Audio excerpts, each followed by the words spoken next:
The National Restaurant Association's Restaurant Performance Index in November was 101.8, an increase of 0.5%.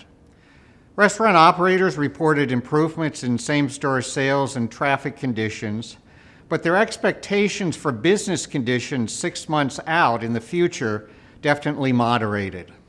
Regarding restaurant operator capital spending, 62% of operators reported making a capital expenditure over the past 3 months, and 59% of operators expect to make a capital expenditure over the next 6 months, and both of those levels are up from the prior month.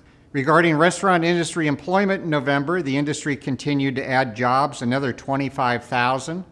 Over the past year, the restaurant industry has added 219,000 jobs, which averages out to about 600 jobs each and every day.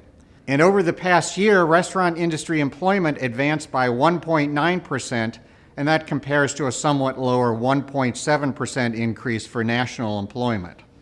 Regarding wholesale food price inflation in November, that index actually moved up by a hefty 1.2% over October, but on a year-to-date basis, that index remains deflationary at a negative 0.3%.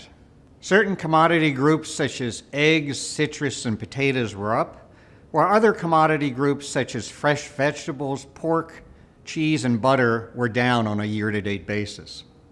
Regarding restaurant menu price inflation in November, that index continued to edge up, now running at a 2.6% rate year-to-date, and that compares dramatically above what's gone on with grocery store price inflation coming in at a 0.4% rate.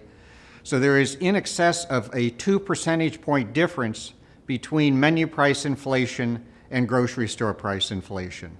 Meanwhile, overall inflation clocked in at a 2.5% rate. So in sum, Restaurant Performance Index in November, 101.8, an increase of 0.5%. Restaurant industry employment up by 25,000. Wholesale food price inflation deflationary at a negative 0.3% year-to-date, and menu price inflation up by 2.6%. And don't forget, for additional information, to visit our website, restaurant.org. Thank you.